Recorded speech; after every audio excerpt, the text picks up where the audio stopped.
기원전 8세기 갈릴리 지방의 작은 시골 마을. 훗날 예수님이 자란 나사렛에서 그리 멀지 않은 곳입니다. 요나. 그는 갈릴리 지방이라고 불리는 이곳에서 태어났습니다. 나이 40이 넘은 이 남자. 요나는 이 고요한 마을에서 태어났습니다. 어릴 때부터 이상한 아이였습니다. 남들이 듣지 못하는 것을 듣는 아이. 남들이 보지 못하는 것을 보는 아이. 동네 사람들은 수군거렸습니다. 저 아이는 보통이 아니야. 그 목소리는 처음엔 바람처럼 왔습니다. 언제인지 정확히 기억할 수 없지만 어느 날 밤 그 목소리가 이름을 불렀고 요나는 대답했습니다. 그것이 시작이었습니다. 세월이 흘러 요나는 이스라엘에서 가장 유명한 선지자가 되었습니다. 당시 이스라엘의 왕 여로보암에게 직접 예언을 전했고 그 예언은 그대로 이루어졌습니다. 잃었던 국경이 회복되고 영토가 넓어지고 백성이 풍요로워졌습니다. 요나는 할 일을 알고 있었습니다. 하나님이 말씀하시면 전하는 것. 그것이 그의 삶이었습니다. 그리고 그 삶에는 나름의 안정감이 있었습니다. 하지만 요나의 마음속 어딘가에는 치유되지 않은 상처가 있었습니다. 그의 기억 속에 언제나 한 장면이 있었습니다. 12살 무렵 아수르 군대가 국경 마을을 습격했던 날 불길이 치솟았습니다. 비명소리가 들렸습니다. 아버지가 요나의 손을 잡고 달렸습니다. 보지 마. 뛰어. 요나는 뒤를 돌아봤습니다. 그날 이후 그 장면은 평생 그의 눈에서 지워지지 않았습니다. 아수르. 그들은 단순한 제국이 아니었습니다. 그들은 공포 그 자체였습니다. 포로들의 가죽을 산채로 벗기는 나라, 적의 해골로 탑을 쌓는 나라, 전쟁 기록에 자랑스럽게 이렇게 새겨놓는 나라. 나는 그들의 목을 베고 피로 산을 붉게 물들였다. 요나의 이웃들 중에는 그 나라에서 탈출한 사람들이 있었습니다. 그들의 몸에는 흉터가 있었습니다. 그들의 눈에는 무언가가 꺼져 있었습니다. 요나는 그들의 이야기를 들을 때마다 같은 감정을 느꼈습니다. 분노. 그리고 오직 한 가지 소원. 저 나라가 망했으면. 그러던 어느 날 그 목소리가 들려왔습니다. 일어나 저 큰 성읍 니느웨로 가서 그것을 향하여 외치라. 요나는 움직이지 않았습니다. 니느웨, 아수르 제국의 수도. 세계에서 가장 크고 가장 잔혹한 도시. 회개를 선포하라. 다시 한번 들렸습니다. 요나는 오래 앉아 있었습니다. 그리고 천천히 생각했습니다. 만약 내가 가서 선포하면 그들이 회개할 수도 있다. 하나님은 자비로우시다. 그분은 회개하는 자를 용서하신다. 그것은 내가 누구보다 잘 안다. 그러면 그들이 살아남는다. 요나는 눈을 감았습니다.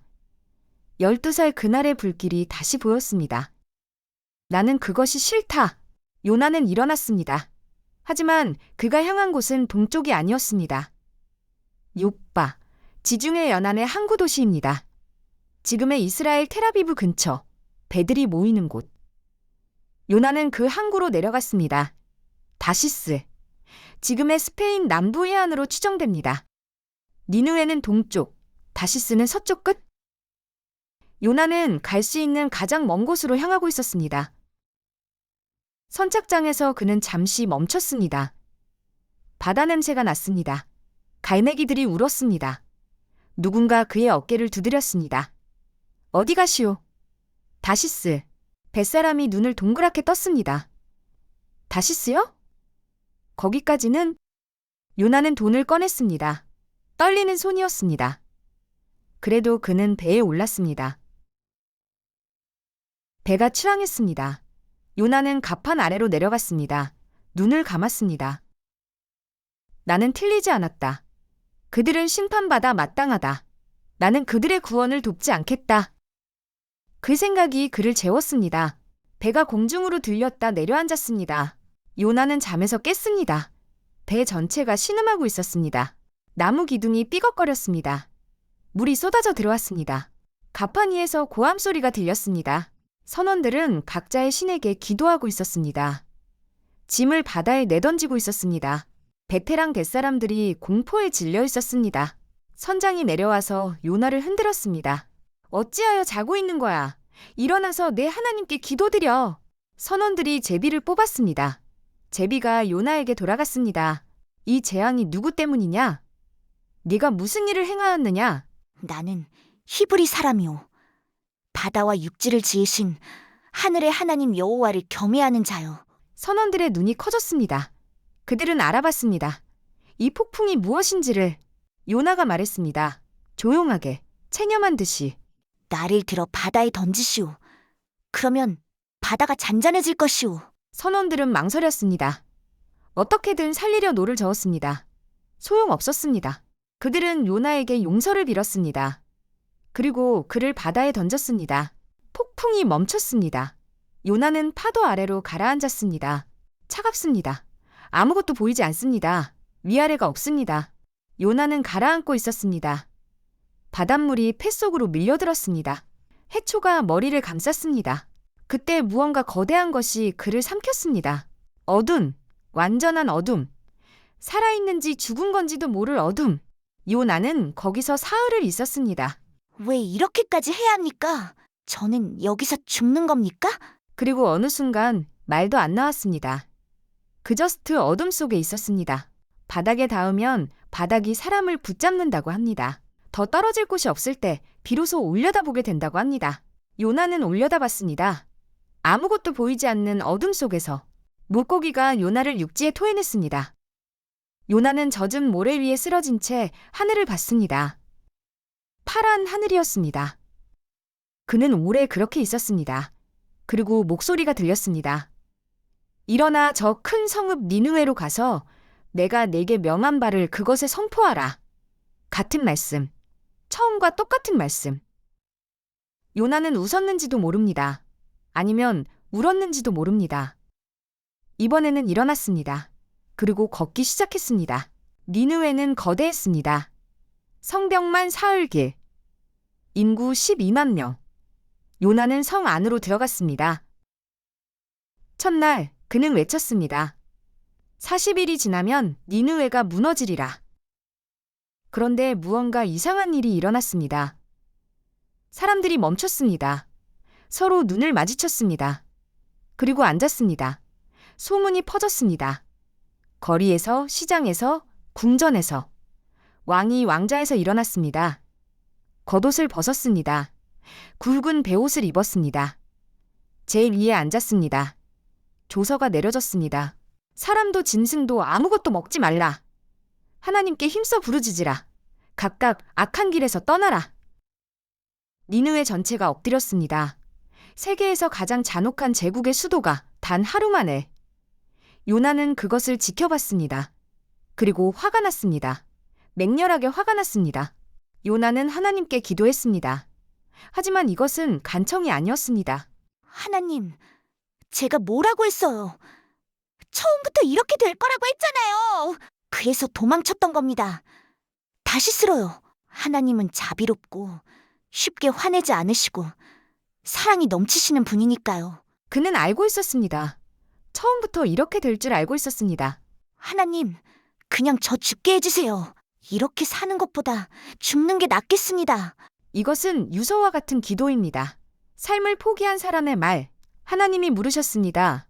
네가 화내는 게 맞는 거냐? 요나는 대답하지 않았습니다. 도성 밖으로 나갔습니다. 초막을 짓고 앉았습니다. 어쩌면 여전히 기다리고 있었습니다. 하나님이 마음을 바꾸시기를. 니느웨가 결국 심판받기를. 하나님이 박넝쿨 하나를 예비하셨습니다. 하룻밤 사이에 요나의 초막 위로 자라났습니다. 잎이 크고 넓어서 그늘이 졌습니다. 띠약볕 아래 앉아있던 요나가 처음으로 기뻐했습니다. 이 책 전체에서 요나가 기뻐한 것은 이때가 처음입니다. 작은 것 하나가 얼마나 큰 위로가 되는지, 그늘 하나가 얼마나 큰 안식이 되는지. 그런데 다음날 새벽, 벌레가 박넝쿨을 갉아먹었습니다. 넝쿨이 시들었습니다. 뜨거운 동풍이 불었습니다. 태양이 요나의 머리 위에 쨍쨍 내리쬐었습니다. 요나는 다시 기절할 것 같았습니다. 차라리 죽는 게 낫겠다. 하나님이 물으셨습니다. 너 화내는 게 맞냐? 요나가 대답했습니다. 네, 화내는 게 맞습니다. 요나는 화가 나 있었습니다. 그의 분노는 진짜입니다. 그러자 하나님이 말씀하셨습니다. 내가 심은 적도 없고 기른 적도 없는 갑자기 들어온 그 박넝쿨이 좋았었지?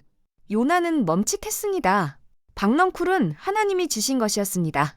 그런데 이 큰 성에는 옳고 그름도 모르는 사람과 짐승이 수없이 많은데 내가 어떻게 아끼지 않을 수 있겠느냐? 박넝쿨처럼 이 세상에 주신 하나님의 것들이 가득한 도시. 요나는 한 대 얻어맞은 것처럼 가만히 서 있었습니다. 요나서는 여기서 끝납니다. 요나의 대답이 없습니다. 성경에서 이렇게 끝나는 책은 거의 없습니다. 요나는 원수를 갚지 못해 죽고 싶을 지경이었습니다. 그런데 원수가 없어지면 속이 시원할까요? 세상 사람들 다 원하는 것처럼 원수를 갚고 사는 삶이 아니라 원수를 잊고 한 걸음 더 나아가는 삶, 그런 게 가능하긴 할까요? 요나의 이야기는 3000년이 지난 지금도 오늘 아침 뉴스에서, SNS에서, 어쩌면 거울 속에서 여전히 살아있습니다.